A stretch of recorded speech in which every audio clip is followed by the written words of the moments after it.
अस्सलाम वालेकुम। हैप्पी किसान पाकिस्तान तो खुश आमदीद जी दोस्तों। सोयाबीन के हवाले नाल वीडियो लैके तुहाडी खिदमत च हाज़र हाँ जी। अज की वीडियो च मैं अपने दोस्तों नाल सोयाबीन का एक फील्ड है जी, ये मैं उन्होंने विजिट करावांगा और सोयाबीन के मुतलक जड़ियाँ ने चंद गल्लां जड़ियां अपने दोस्तों ने दसांगा। बहुत सारे दोस्त जड़े आ इस सीजन च इंटरस्टिड सी और इंटरस्टिड हैगे भी है कि असी सोयाबीन लगाईए, क्योंकि काफ़ी ज़्यादा जड़े आ सब्ज़ बाग जड़े आ सोयाबीन दे सीड माफिया ने उन्होंने लोगों को दिखाते और काफ़ी सारे लोग जड़े आ अपना नुकसान जड़ा कर चुके आ। तो जी दोस्तों, अज तो एक हफ्ता पहले सोयाबीन का प्लाट लगा सी जी 2 एकड़ 1000 रुपये किलो भाई होरां ने सीड लैके और ये काश किया सी। तकरीबन 2 एकड़ां दे विच 23 किलो सीड जिहड़ा वो लगा सी और यह जर्मीनेशन तुसी देख सकते हो जी। तकरीबन इसकी जर्मीनेशन हुई है 15 तो 20%। और यह सफेद मक्खी का अटैक भी तुसी देख सकते हो। रूटीन नालों हट के चावल की काश करनी सी, बहरहाल सोयाबीन ये भाई होरां ने लगाता कि सोयाबीन जिहड़ा है वो कहंदे आ जी वो 25-30 मन 35 मन 40 मन निकल आउंदा है और वह रेट जिहड़ा हैगा वो 15,000 16,000 रुपया किलो का और मन का हैगा और बहुत सारा प्रॉफिटेबल फसल है। और 2-3 साल चो बाद लोगों ने तो ये प्रॉफिट कमा लिया है। वो G1 वाला जिहड़ा सिस्टम सी गार्लिक G1 वाला उही सिस्टम सोयाबीन दे नाल भी होया। और इलाका सिकसार साहीवाल सिकसार की वीडियो है जी। और काफ़ी सारे लोगों ने सोयाबीन की जी काश्त है वो इस टाइम चावल नूं कैंसल करके सोयाबीन की काश की और वो हुण अपने खेतों दोबारा हल चला के या मकई लगा रहे हैं या दोबारा जिहड़ा है वो चावल की फसल लगा रहे हैं। ये 13 किलो सीड जिहड़ा रिकमेंड किया गया सी जी किले वास्ते। 13,000 का बीज और वहाई और खेलां पा के काफ़ी सारा दोस्तों ने नुकसान जिहड़ा वो कर लिया।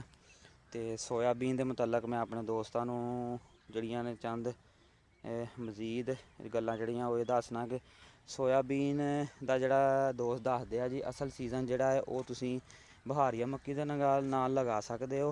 और फैसलाबाद दे विच इहदा सीड जिहड़ा अवेलेबल है और वो जिहड़े अथेंटिक बंदे आ 500 रुपये के हिसाब नाल तुहानूं सीड दिंदे आ और किलो के हिसाब नाल और कंट्रैक्ट कर लेंदे जी तुहाडे कोलों 10,000 रुपये या 8,000 रुपये या 9,000 रुपये मन तुहाडे कोलों असीं दोबारा खरीद लांगे। और फिलहाल अगर यदि सेल की गल करिए और पाकिस्तान दे विच इहदी कोई हजे मार्केट डिवेलप नहीं हुई, ये किते सेल नहीं हो रहा।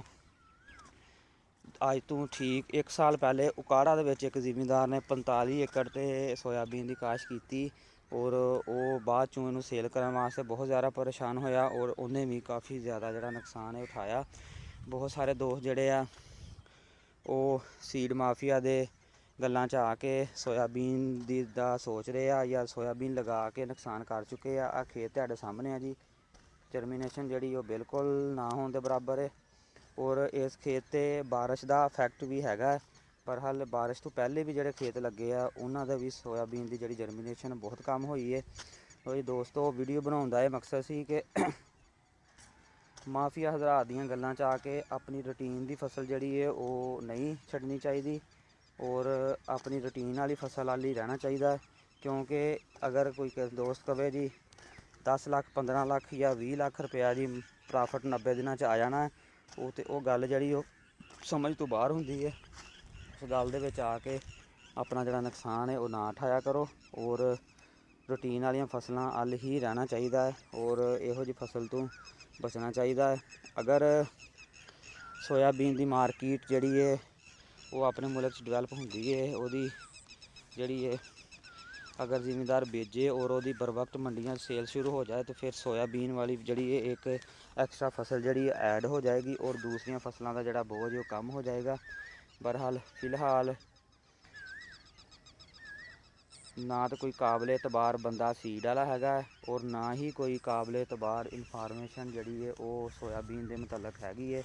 तो दोस्तों मैं रिक्वेस्ट कराँगा कि जिहड़े दोस्त सोयाबीन के बारे सोच रहे हैं उन्होंने वास्ते गुजारिश है कि तुसीं ਸੋਇਆਬੀਨ ਦਾ ਪ੍ਰੋਗਰਾਮ ਕੈਂਸਲ ਕਰਕੇ ਤੁਸੀਂ ਆਪਣੀਆਂ ਰੂਟੀਨ ਵਾਲੀਆਂ ਫਸਲਾਂ ਲਾਓ, ਕਿਉਂਕਿ ਇਹ ਭਾਈ ਹੋਰਾਂ ਨੇ ਔਰ ਕਾਫੀ ਜਿਹੜਾ ਸਿੱਖਸਾਰ ਦੇ ਇਲਾਕੇ 'ਚ ਕਾਫੀ ਦੋਸਤਾਂ ਨੇ ਜਿਹੜਾ ਇਹ ਮੌਸਮੀ ਮਕਈ ਜਾਂ ਚਾਵਲ ਦੀ ਫਸਲ ਨੂੰ ਇਹ ਕੈਂਸਲ ਕਰਕੇ ਸੋਇਆਬੀਨ ਲਗਾਇਆ ਔਰ ਕਾਫੀ ਆਪਣਾ ਨੁਕਸਾਨ ਜਿਹੜਾ ਉਠਾ ਚੁੱਕੇ ਆ। ਇਸ ਵਾਸਤੇ ਮੈਂ ਆਪਣੇ ਦੋਸਤਾਂ ਨੂੰ ਦੁਬਾਰਾ ਰਿਕੁਐਸਟ ਕਰ ਰਿਹਾ ਕਿ ਰੂਟੀਨ ਵਾਲੀਆਂ ਫਸਲਾਂ ਆਓ ਔਰ ਮਜ਼ੀਦ ਜਿਹੜਾ ਆਪਣੇ ਆਪ ਨੂੰ ਨੁਕਸਾਨ ਤੋਂ ਬਚੋ। ਔਰ ਦੋਸਤੋ, ਸੋਇਆਬੀਨ ਦੇ ਹਵਾਲੇ ਨਾਲ ਵੀਡੀਓ ਸੀ, ਅੱਛੀ ਲੱਗੇ ਲਾਈਕ ਕਰ ਦੇਣਾ, ਦੋਸਤਾਂ ਨੂੰ ਸ਼ੇਅਰ ਕਰ ਦੇਣਾ।